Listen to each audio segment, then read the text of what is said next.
Welcome to another episode of NFL News on the Boomer Bust channel. I'm your host, Terry, and today, talking about the Super Bowl, talking about player movement, empowerment, I guess, a bunch of other stuff.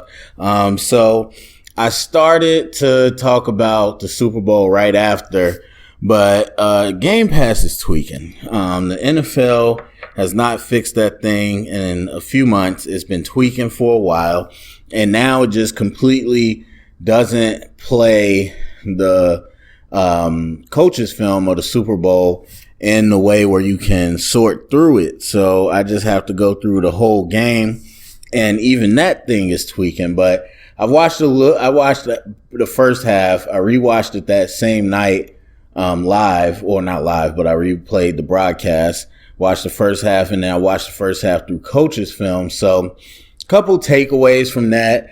And I started to record this before, but I just got tired and ended up not finishing. Got busy this week, but I think even after reflecting on it, it's the same. People are talking about a lot of different things from the Super Bowl as far as like why everything happened.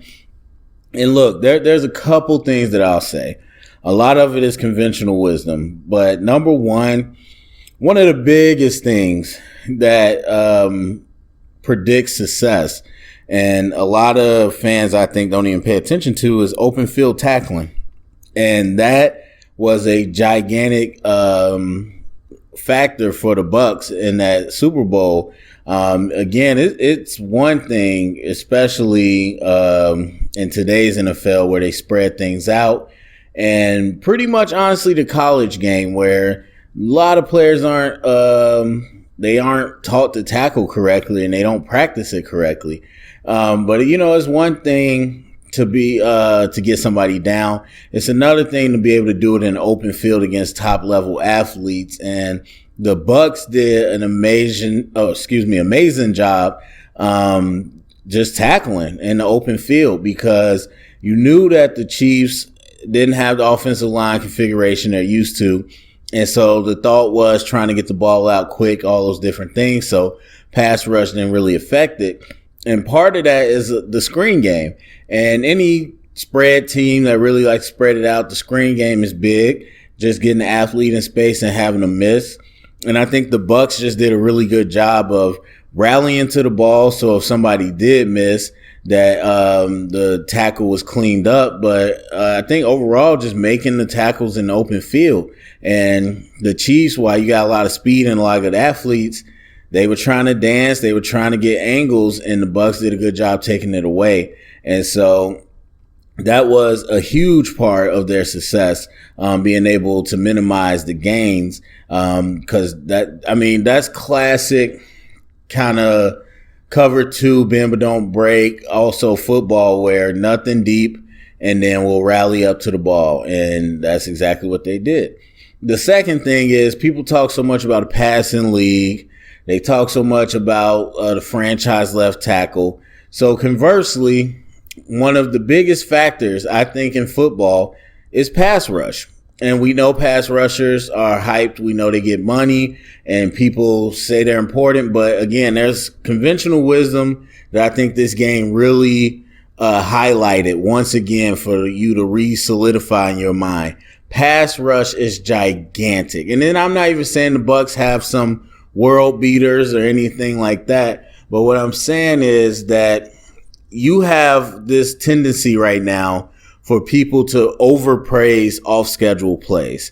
And I'm not saying that they don't matter, but people overpraise them.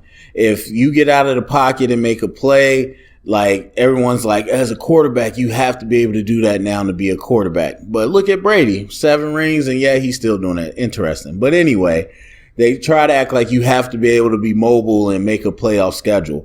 And while they're helpful and creative and, exciting, you have to be able to make a play in the pocket. That's what you have to be able to do. A lot of the NFL and fans have gone with this reverse intuition that I don't understand, because a quarterback has to be able to play in the pocket first before you can play outside of the pocket. And that's what made Mahomes so good. And obviously he's patterned a lot after Aaron Rodgers, where they can do the off schedule stuff, but they primarily like to stay in the pocket, or at least when it's time to be in the pocket, they know how. Because I talked about this many times. You got these quarterbacks that run around and do all these things. If you can't stay in the pocket, there's no way you can have the timing matched up for the big plays. Like, yes, you could scramble around, have somebody break free every now and then, make a big play. But those actual big plays, the plays that are designed to beat the coverage, the play action, the routes that are ran correctly and it times up right off your hitch and everything, you have to be able to stay in the pocket. I keep saying this is a game of seconds and inches.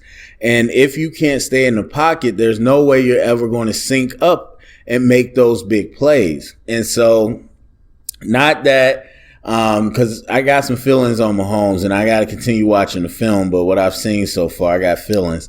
And so it's not that he was running for his life, cause I'm going to say right now, just at least in the first half watching that film, that was not true at all. Actually, some of that stuff Mahomes created himself. And on top of that, there was many times he had time to throw and still didn't have a good result.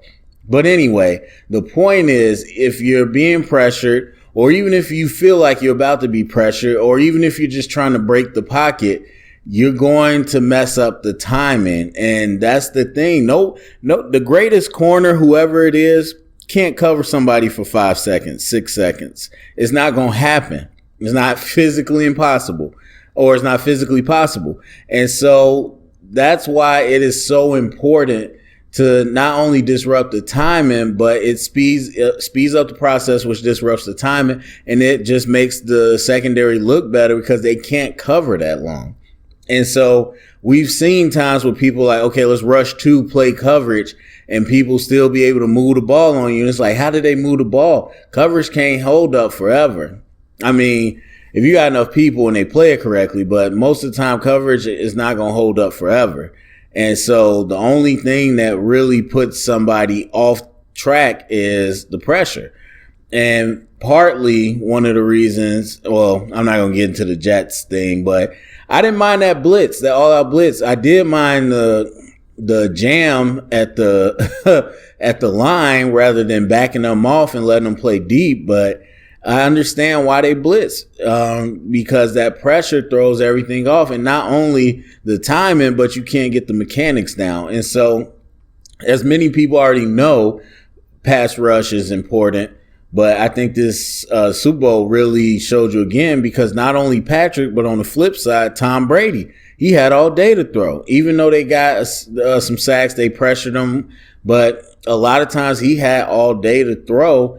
And for most of the game, just because of the situation, he didn't have to throw a lot and pick up a lot of first. But when he did, he had plenty of time, and that kept the drive alive. Speaking of keeping drives alive, mistakes. The same, again, conventional wisdom, mistakes. The penalties, the turnovers, mostly the penalties in this game. And you can talk about ticky-tack or whatnot, but at the end of the day, that's the stuff that kills you. People really, like, we all at talent and we all at the quarterback, but like being disciplined, being able to not make the mistakes when it counts, and being able to capitalize on people's mistakes, that's what really makes a championship team. And the Bucs showed, not only in this game, but against the Packers as well, they were able to do that. And then, as I alluded to a little bit, and I'll continue to watch, but Pat Mahomes didn't have a good game, at least in the first half.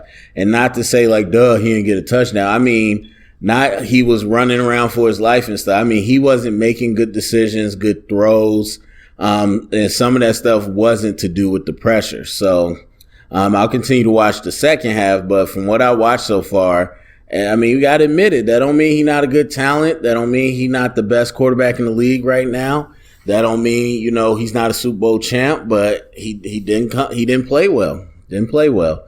So those are some of the main things from the Super Bowl that I just want to mention. All right, so now talking about the other news, which, I mean, there's a number of things that we're going to kind of talk about together as one concept.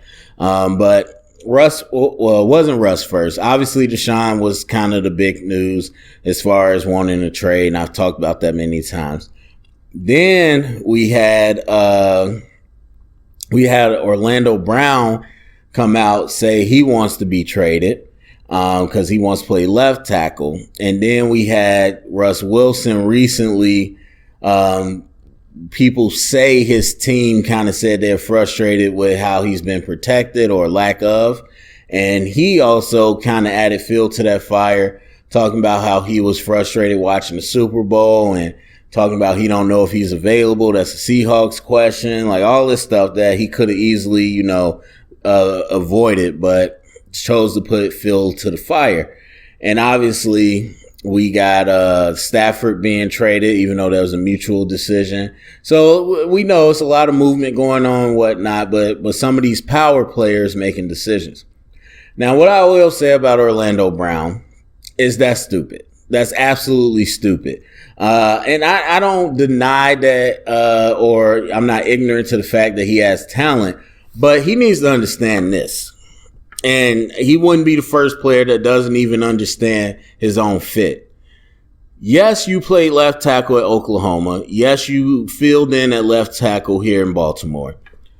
Think about those two things, though. Oklahoma was a power spread running team. There was no traditional drop back passing. And most of the stuff y'all did was power run to your side.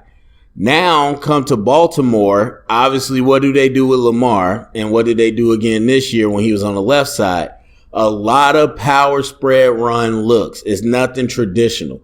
If you think that you can get on the left side and be on a different team in a different scheme, in a traditional drop back scheme, and be able to do what you've been doing, you are sadly mistaken. And you just don't understand the fit. I mean, yes, he's gigantic. He's massive. And trust me, I'm going to get to Mekhi Becton because I watched a little bit of film, but I'm going to put it on tape so y'all can watch it with me because people talking real trash. And I'm not saying he's trash. I think he's lost some weight and he's obviously been coached up a little bit better in his technique, but he is far from dominant like people tried to tell me he was this year. But anyway, that comes to scheme. What are you going to do? And so the only reason you're saying I want to play left tackle, because obviously, 2 years you played with Baltimore at right tackle and you were just fine? The only reason, and the reports are, is because of money. I would say this. If you think you are worth that type of money and people think you're worth that type of money, then ask for that type of money. Who cares if you're at left tackle or right tackle? Like, if you can command that type of check, then you can command that type of check. If Baltimore thinks you're that valuable, it doesn't matter if you're on the right or the left side. I know there's a little difference between, I forgot who the top left tackle being paid right now is, but Lane Johnson's the top right tackle. And I know there's difference money and people talk about that, but honestly, that's starting to fade. With the way people run the ball, with the way people pass the ball, that whole left side, right side, it fades a little bit. But even still, you're going to see the best pass rushers one way or the other. And so I just don't. If you're going to leave a perennial, seemingly playoff team, even with my thoughts about Lamar, they should win enough to get into the playoffs each year. And they should be able to compete to get to a Super Bowl. Like, you have that much talent. You're going to leave that team with those weapons just because you want to say you on the left side? I don't. I think it's so silly. But anyway, getting back to the larger discussion about player empowerment. And so here's what I say. I don't mind player empowerment. I don't. I don't think that these players are NBA players, and I think that they might want to slow their roll a little bit when trying to watch them in the NBA and think that they can pull what they pulling, because it's not the same type of game at all. But if it makes sense and is reasonable, like to me, Orlando Brown, that's not reasonable. That don't make any sense to me. If you have some issue with Baltimore or whatever, okay, maybe. But, I want to play left tackle. They're not going to let me play left tackle. And this is why I would say the stuff about Deshaun Watson and anybody else is like, when does it stop? That's a slippery slope. Because, yes, it might just be, I just want to feel like I'm being heard.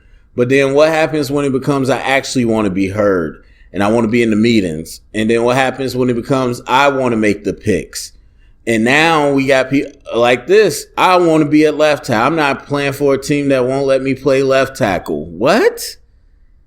And so I just think it gets a little bit out of hand, and these players don't have the leverage. They don't. As much as they think they do not. Even the best of them, which would be the quarterbacks, they don't. And so obviously you can make things happen, but you gotta pick your spots. You gotta be able to understand when to pull that card. But overall, I think, again, like the idea of wanting to have your empowerment to make that move, I'm fine with that.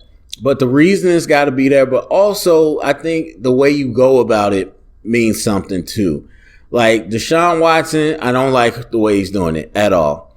And I don't care if people are upset with Dick Vermeil. I believe Dungy as well said that. Like some other people, like they talking crap about him. I'll say it too. I'm not an old, coach. I mean, I do identify with a lot of traditional coaching stuff, but I'm not old, and I say it too. I don't like. There's ways to get it done, especially when you sign a contract, and that's what really kills me. Like you signed a gigantic contract, Russ, or extension for Russ. Well, both of them, Russ and Watson, were extensions, but you signed that.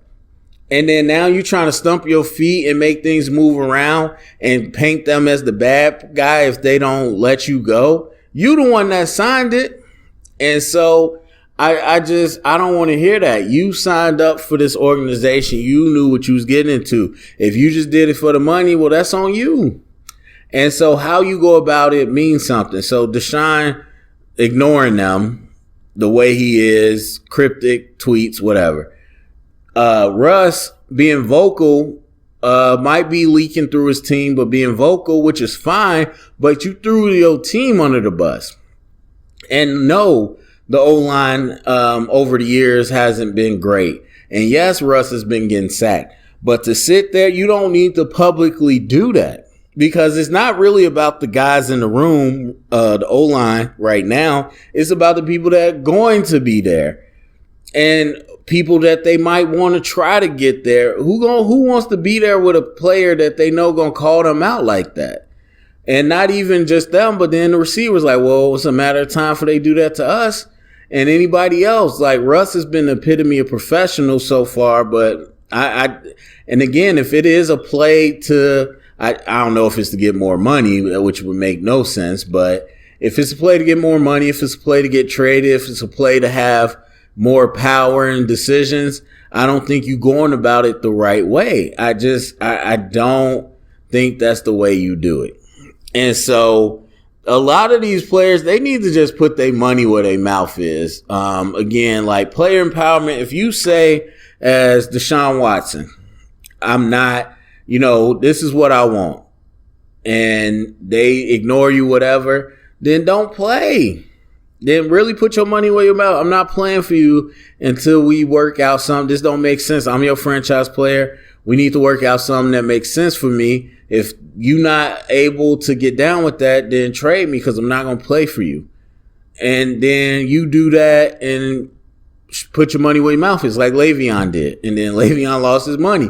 And that's exactly what you got to do. You got to put your money where your mouth is. And so to me, there's ways to go about it. This whole leaking stuff to the media, definitely throwing people under the bus. I don't like that. I mean, just because I don't like the way people are doing it doesn't mean I don't like player empowerment. I just think there's ways to go about this, and I don't like the way any of them are doing this. And honestly, it's obviously setting a bad example because a lot of people we're starting to see it more and more. And, I don't think it's good for the league. It wasn't good for the NBA. And I still don't think it's good for the NBA. So we'll see what happens, but that's kind of my thoughts on it. So that's it for me. Go down in the comment section. Let me know what you think. Share it around. Get the conversation started. Thumbs up, subscribe, and thank you for listening.